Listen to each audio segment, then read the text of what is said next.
Hello everyone, it's Old Guardian here. Heroic Molten Core was released today for Warcraft Rumble, and in this video I'm going to show you my first full run through Heroic Molten Core, killing all of the bosses. I will try to find if I can find improved comps for it throughout the next 2 weeks, but some of these at least already work spectacularly well and all of them are quite doable.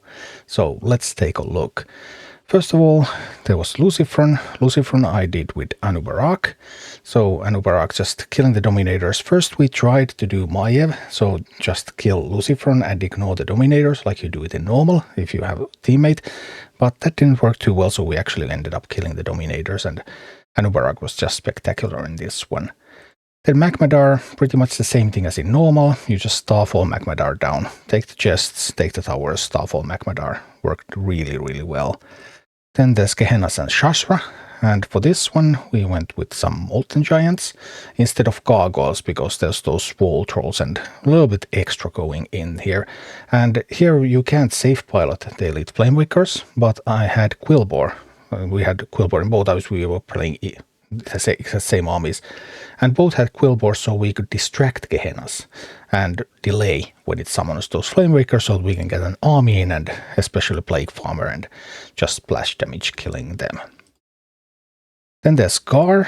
We did Garr with Sneed and Cenarius, just pushing both sides. It looks like pushing both sides ends up being the answer to this Garr, because otherwise it just ends up being quite difficult to defend with the improved Fire Sworn. But that was pretty hectic. I'll still try to find something stronger for that. The Cenarius is an excellent leader for this because of the root. You really want to root some of those fast rubbles because otherwise they just hit your base so hard. Baron Geddon, this was a one-shot. Ragnaros plus Sylvanas. Ragnaros just carries this fight completely.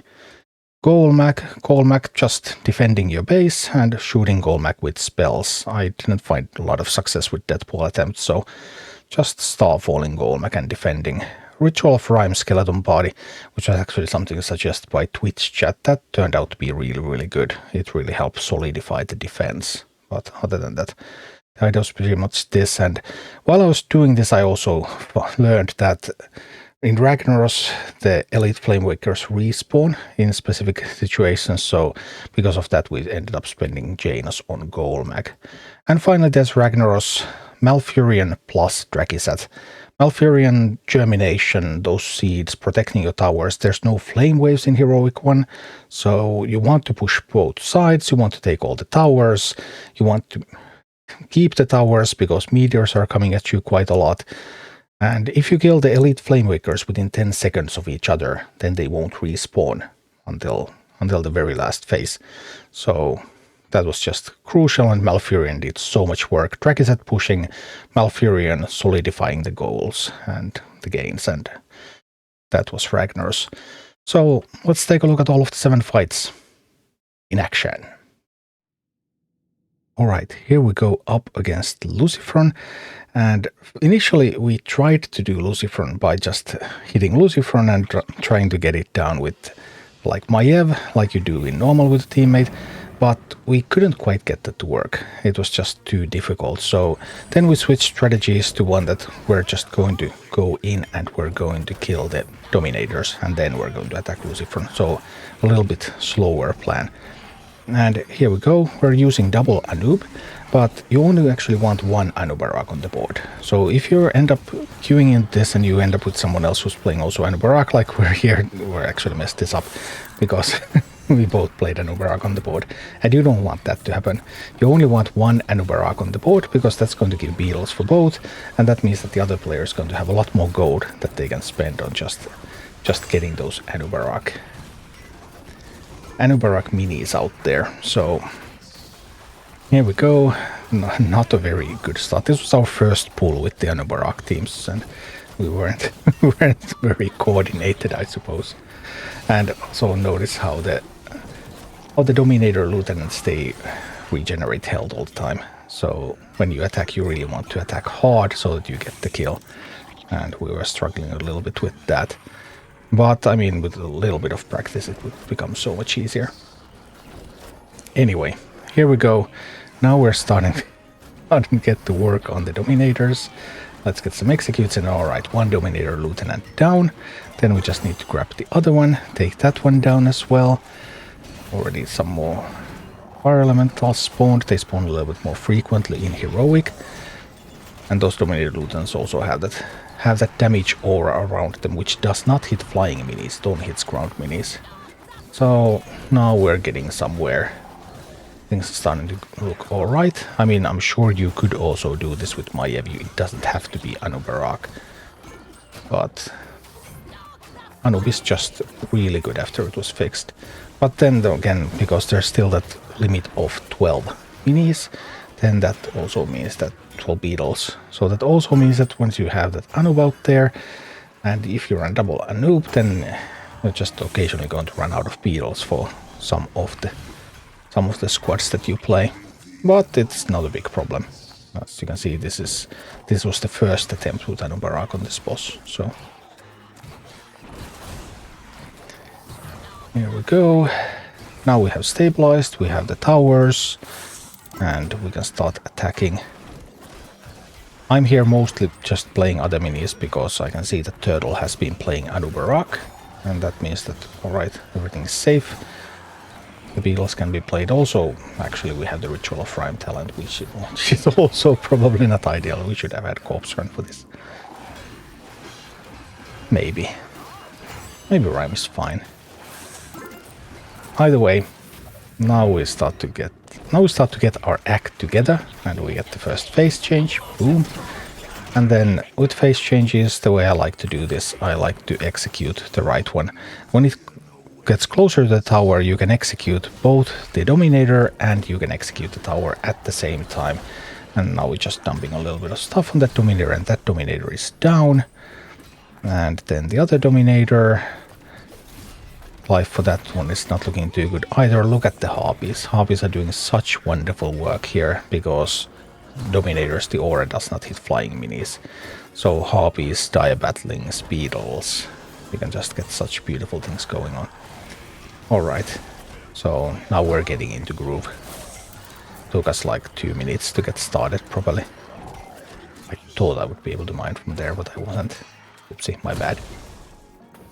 Either way, next phase change is going to come really soon. We're just waiting, we're saving some gold. Should not have played that, that was useless. Waste of good gold there.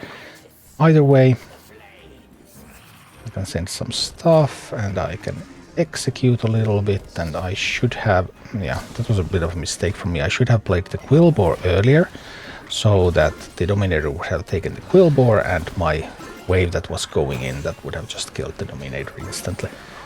But be that as it may, it wasn't that bad. We already have that tower, and the other tower is also going to be ours very soon. Beetles are coming. Beetles are doing well.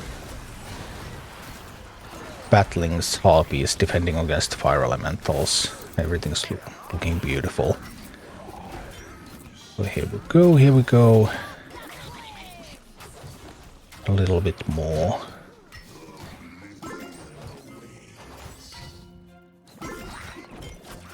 There and attacking here, and okay, now there's already stuff on Lucifron. Get some more tanks out there, get some more yeah, the explosions, the beetles, the unbounds, the executes, the everything, and this Lucifron is going down. Ow. Oh, a little bit more, and now pow.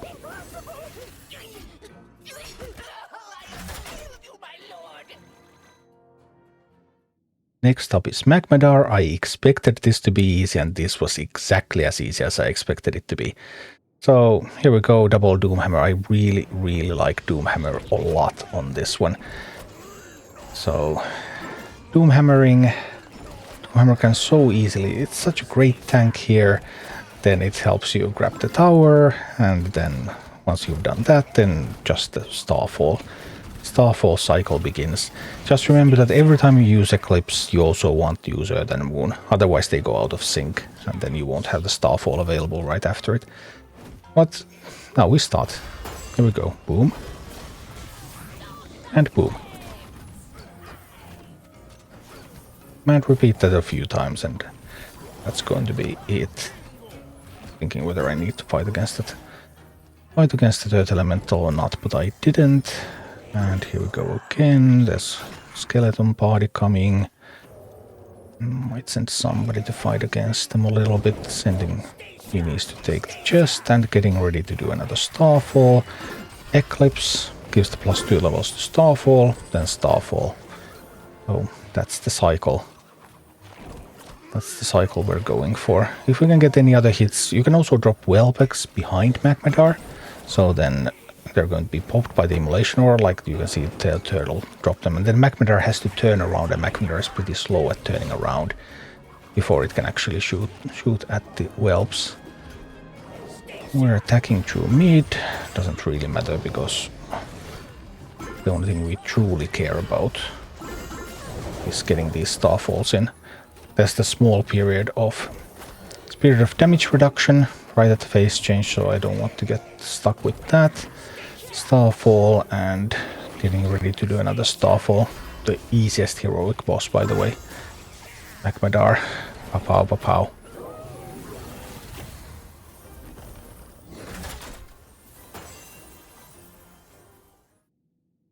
Then Gehennas. Gehennas was another boss that we killed on the first try.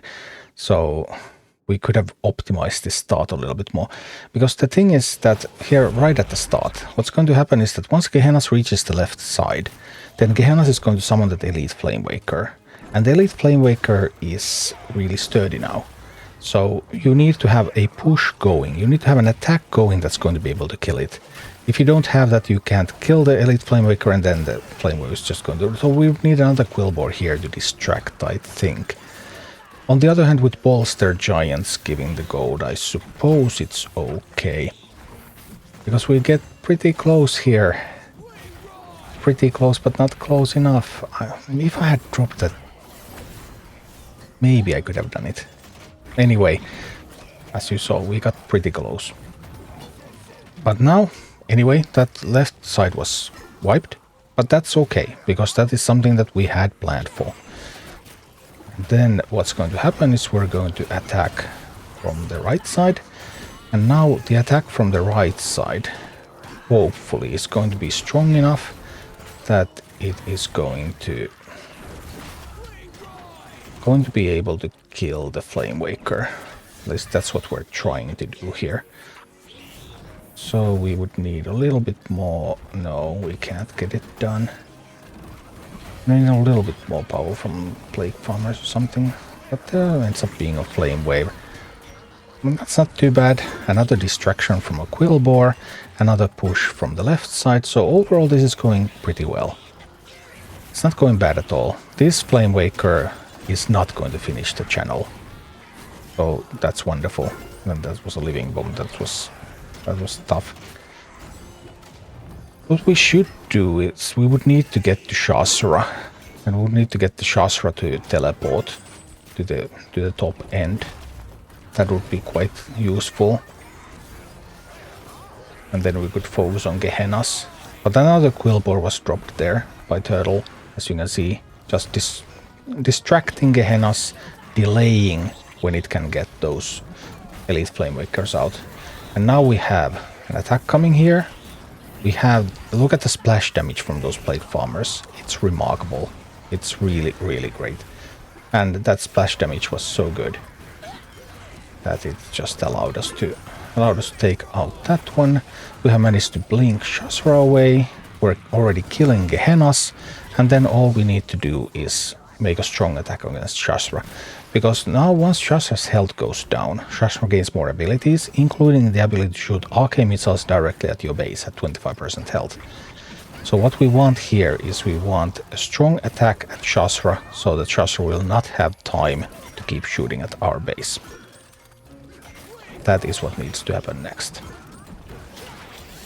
That's what we're trying to do here. Luckily Shazzrah is not too damaged yet, so we're still in a position where we can get the attack in. The Swole Trolls spawn, okay. But they can also distract our army. But now the important part is that we build up the push, then we attack Shazzrah.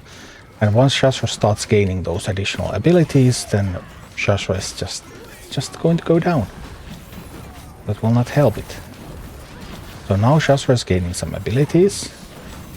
And Shazzrah is shooting at some air flying units, and now Shazzrah is shooting at our base, as you can see. Base missiles.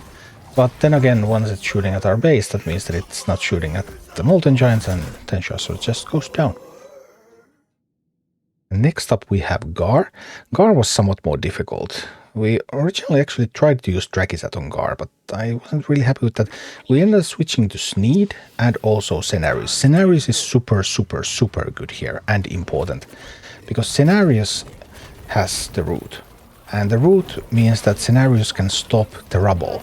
When you kill a fire swan, it's going to split into 3 rubble. And those rubble are fast and they're siege specialists, so they are going to beeline straight towards your base. And it's surprisingly difficult to stop them. But Cenarius gets to root them, so the earth element of the fire swan splits, and Cenarius roots them, and then you can try to kill them. Especially with Pyromancer. Pyromancer really good here.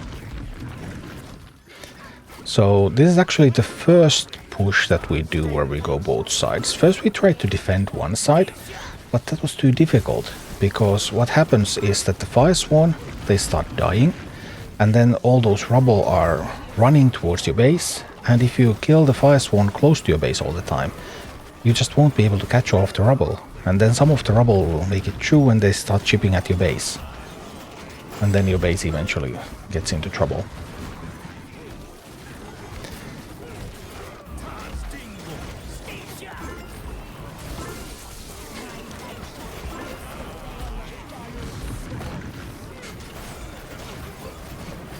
Okay, this is...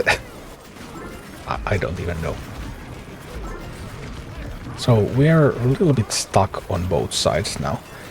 But it's okay, because that also means that our defense is far up, which means that that rubble cannot get to our base. As you can see, I'm killing the rubble all the time. Turtle is also a little bit stuck. Turtle also runs Ogre Mages with the Sneed army. Sneed funds that, because if we ever get into a tower limbo style situation, then Sneed is just going to give us tons of gold, which will then allow us to break free of that situation. So that's the goal here. There's a bit of a problem. I'm attacking a little bit too much from the inner side, and that means that I'm taking the tower and then all those fire swan are taking it back. I would need to push more from the bottom, so that I would kill the fire swan and then I would walk to the tower, and the tower wouldn't change owners all the time. That's bad when it changes owners all the time. But we're working on it. I'm starting to send stuff from the bottom here. And trying to break through. Turtle also doing a fine job trying to break through there. And we also have meat wagons in Turtle's army. So meat wagons have the range out, so they can shoot at Garr even in the last phase, when Garr is doing many bad things. Alright, so it might appear that we're not getting anywhere, but we actually are getting somewhere, because if you look at the left side is advancing. Tower is almost up there. Left side is getting somewhere, and once left side gets somewhere and the right side stops taking that tower, too bad there's all those minis coming through the middle. So as soon as we stop taking the tower all the time and allowing it to change hands all the time, as soon as the push from the bottom is getting stronger and we get to a good position, now that the left side is fine, then the right side is also going to eventually be fine. Alright, left side has now so much power that it cannot be stopped. That's great. Of course, this is only going to be phase 1, so then there's also going to be the phase 2 and phase 3. Theoretically, I suppose you could still try to do a cheat death once you get a push far enough, but the cheat death timing on this one is very, very tight, so I don't really like that. Alright, now also the right side. The tower is getting up. The Fire Sworn are not killing the tower anymore. We're making it. This is what success looks like. And now I'm starting to send minis from the bottom, because now this is going to happen. The multi-quake. It's always going to kill the towers in Heroic. But I have so many copies of Cenarius out there that they actually did not die to it. That's quite remarkable.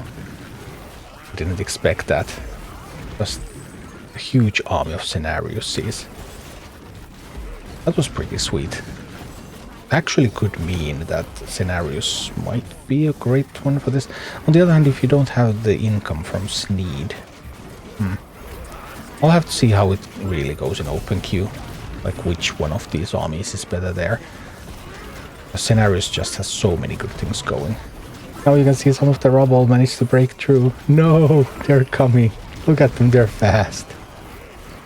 Oh, it's into pyromancy. They also have 1000 health, so it actually takes a while, even for a pyromancer, to shoot them down. That's why we also have Blizzard. No, on the other side they're also coming. Ogre Mage is slowing them down at least. So maybe... Ogre Mage is such a fun one in Sneed armies. Because when you have Sneed, then you can afford the Ogre Mage. Sneed just gives you that additional income. And then Ogre Mage can slow down enemies, which is really, really strong. I'm now trying to support the Sneed side a little bit here. Let's send out some support over there. Because they need to break through. I still have those... Still have a bunch of those Cenariuses from the early days. They just refuse to die. They heal each other. Another slow advance, but now we're in overtime. We have more gold. And as you can see, the towers are starting to build up. The armies are starting to survive. And, you know, little by little, the Fire Sworn are being pushed back. So much stuff here. So many minis. Oh my goodness. Tower is up. Got the towers coming up. Two towers are up. The stream of Fire Swans ends. There's still a couple coming now, but Garr won't be able to stop this. Garr will not be able to stop this. The army is coming. Alright, and that's Garr Heroic.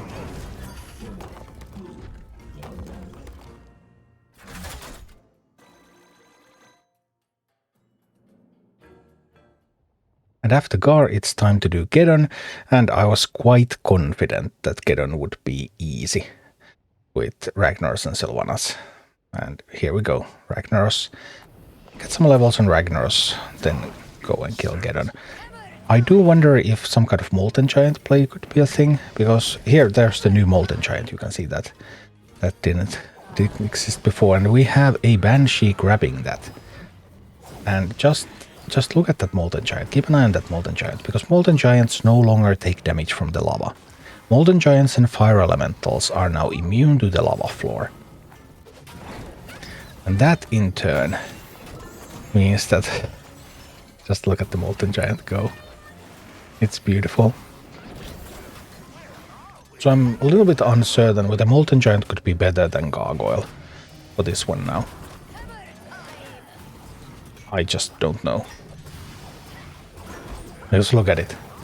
It's going across the lava again. Obviously, if you challenge Geddon itself with a Molten Giant, then once you have done that, then the Fire Elementals that Geddon spawns, they are going to congregate and fight against the Molten Giant, whereas they don't fight against the Gargoyle because Gargoyle flies. So there are differences. But either way, what we're trying to do here is just Molten Jet's still alive. Now we ended up with our minis getting a little bit stuck, so now they're going to get living bombed, right? They should. That many minis should always end up being living bombed.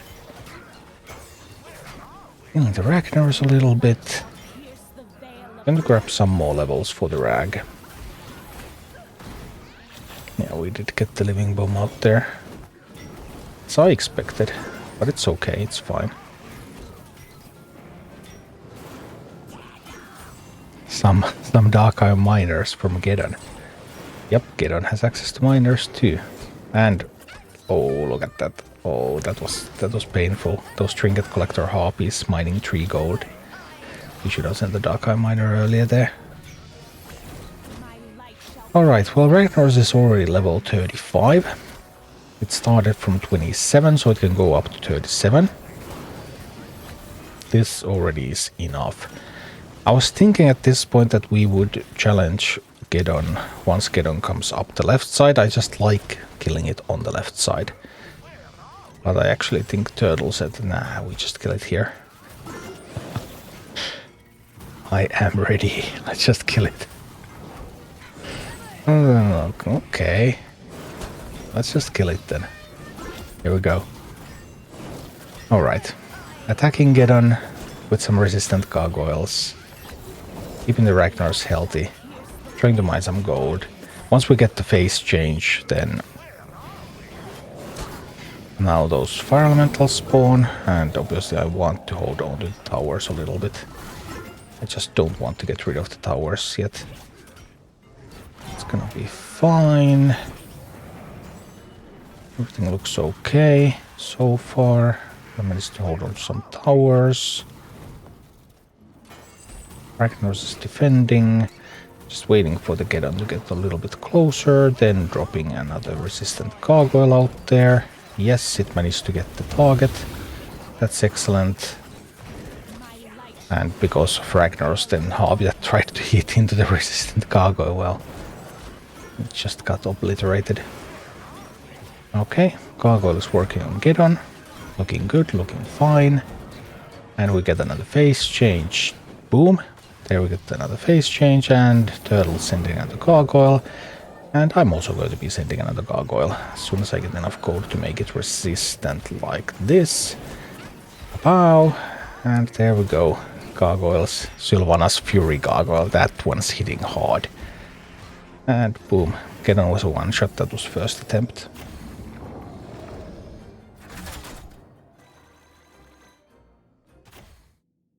Golemagg turned out to be a lot more difficult. Although, I mean, some people have used the Starfall strategy before, or normal. So we're just going to Starfall Golemagg down, especially now with those drakes patrolling the lanes too. That's just too much stuff patrolling. And we had some difficulties on this. Then I actually got a suggestion from Twitch chat that we should use static defenses. And we tried Headless Horseman too, but in the end it was the Skeleton Party. Skeleton Party that turned out to be the really the key to enable proper defense. And once we had the Skeleton Party in place, then this is actually the first try. This is the first pull after we had completed this army with Skeleton Party and then the Ghoul as a tank. So Ghoul is a really cheap tank. Also, if it happens to survive anything, then it just starts eating, and once it starts eating, then it's not going to die very easily. As you can see, like Firehammer is shooting at it and Ghoul is just eating.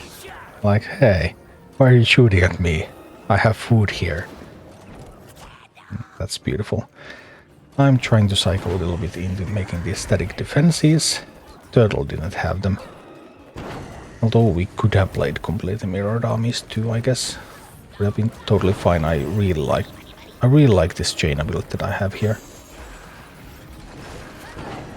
Those skeleton bodies are just essential for getting rid of all those earth elementals too that spawn right at your base. So there were quite a few things. But once we got that thing set up, then everything just solved itself.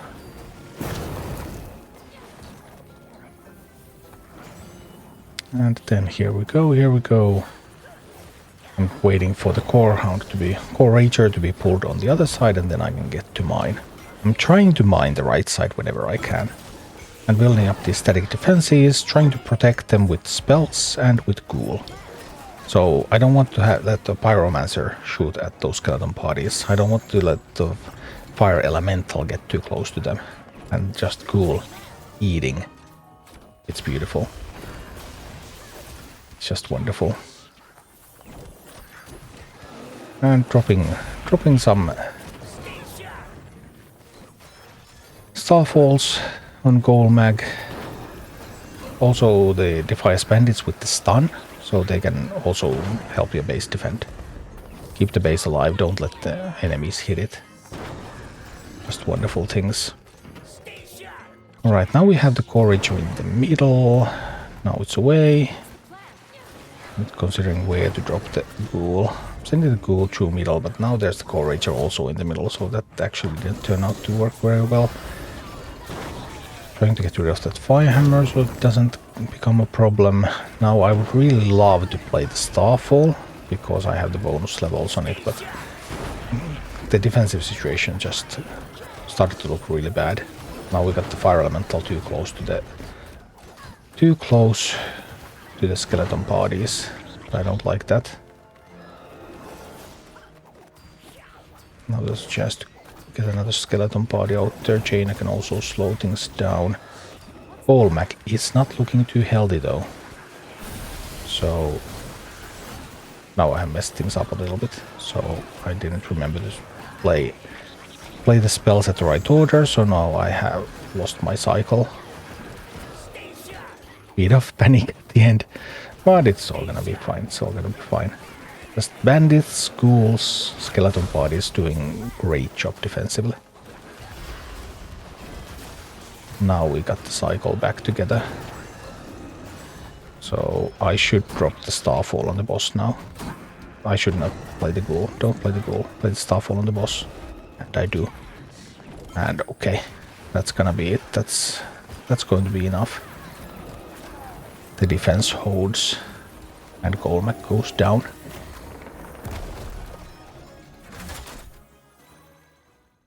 Okay, and let's go Heroic Ragnaros. It's a completely different fight than normal Ragnaros. Flame waves only happen at phase changes. There are no other flame waves. When you lose a tower, there is no flame wave. So you actually want to fight for both towers. Also, Ragnaros is going to send meteors only at completed towers, and when tower is complete, then those meteors are coming quickly. I think it was 10-second cooldown. So Ragnaros is really going to try to take down those towers. That's going to happen a lot. So Malfurion is actually the best leader for this fight. Because Malfurion is going to germinate or seed your towers and then potentially germinate into other towers as well. And that can result in so many good things. So here I want to kill Majordomo Executus with the Worgen. And we ideally would want to kill the Flamewaker elites within 10 seconds of each other because they resurrect each other with a 10-second delay. So if you can kill them within 10 seconds of each other, they are not going to come back until I think in the last phase. Anyway, one of them already died and we're trying to hurry to kill the other and we managed to get it. So they're not coming back. That's good. And then there's Executus, and I'm trying to cycle into something that could kill Executus. That little held, I suppose, Whelpex will do. Let's drop some Whelpex on it.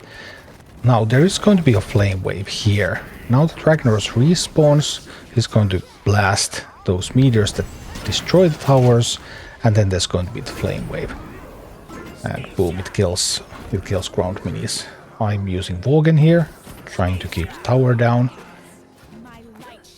Then I'm dropping an Ancient of War, just pulling all the living bombs, pulling all the Dark Iron Miners. And these Malfurions are going to be absolutely crucial. So just Malfurion after Malfurion, just seeding the towers, getting germinates.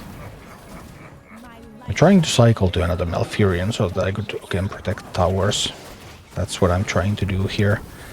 Top tower on the left is looking a little bleak. I would really need to get a Malfurion, and I would need to play it there. And as you can see, I try to play Malfurions on towers that don't have any seeds on them. So towers that are complete. Well, of course they have to be complete. You can't play a mini to a tower that is not complete. But Malfurion, just getting the seeds on the towers, protecting the towers, and once you protect the towers, that means that your attack cannot be stopped really, because the towers are in good shape and there's no reason to turn back. You can just keep pushing all the way towards Ragnaros. There we go. Those Drachisets. Drachisets are doing beautiful things there. Alright. Got some stuff. Now I need to get some kind of living bomb out there, but there's Drachisets, so it's okay. Alright. Drachisets have reached Ragnaros. And sending out some Whelpex, sending out some Worgen. Checking to see if there's anything I need to seed. I should have seeded the bottom left tower, I think. Here, Ragnaros and all of its minis have the molten armor, so they're reflecting damage all the time when you're hitting them. But that ends when Ragnaros submerges for the suns. Alright, submerge for the suns. The suns are coming. Then we would need to handle the suns. Well, here Drakiset was one of the key characters. Still need to work on getting a solo build for these. I mean, I suppose Drakiset is pretty usable solo as well, although it really shines when it's combined with Malfurion. So this is still a bit more of a co-op build, where some of the others are just quite easy to use also in the open queue. Trying to steal that Molten Giant before the sun arrives, and I managed to do that. That's beautiful. I'm going to get some seeds. There's the flame wave after the suns are gone. I had Whelpex. I have Worgen. Trying to just take back the towers. And when the tower becomes complete, then it becomes eligible for a meteor under the current rules. And once that happens, then I can just try to get a Malfurion out there. Hurry, hurry, hurry, get the gold, and jump. Wonderful. Yes, we got the seed out there. That's beautiful. Here we go, here we go. Trying to send things to pick up all the chests, and sometimes also Huntress to deal some damage. Yep, that Huntress is doing great work. Okay, need to send a Banshee to take that Molten Giant. Molten Giants for our team, that's going to be beautiful. We have Drachisets going both sides. It's a completely different fight without the flame waves when you lose towers. Alright, Drachisets have reached Ragnaros, which means that we're going in. Drachisets are there. Drachisets are taking a bit of beating, but there's more Drachisets coming. It's gonna be fine. Also Ragnaros now, because it spends some time meteoring things, so it doesn't have as much time to hit at your minis. Which is beautiful. Okay, last phase about to start. Ragnaros will not submerge, so yeah, we're just going to keep pushing with the Drachisets. And just look at that. Just look at that push. And there's a new Drakiset here to tank the sun. Also, the Flamewaker Elites made a comeback. Trying to fight against them a little bit, but mostly it's just Worgen, Whelpex, the Drachisets.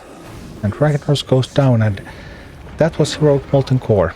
A couple of bosses seem to require some cooperation, but many of them should also be perfectly doable in open queue, and I'll keep looking for new comps as well.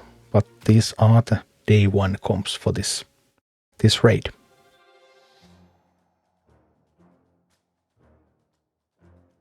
Thank you for watching. Click like and subscribe if you enjoyed this, and a special thanks to all of my Patreon supporters, YouTube members and Twitch subscribers who make all of these videos possible.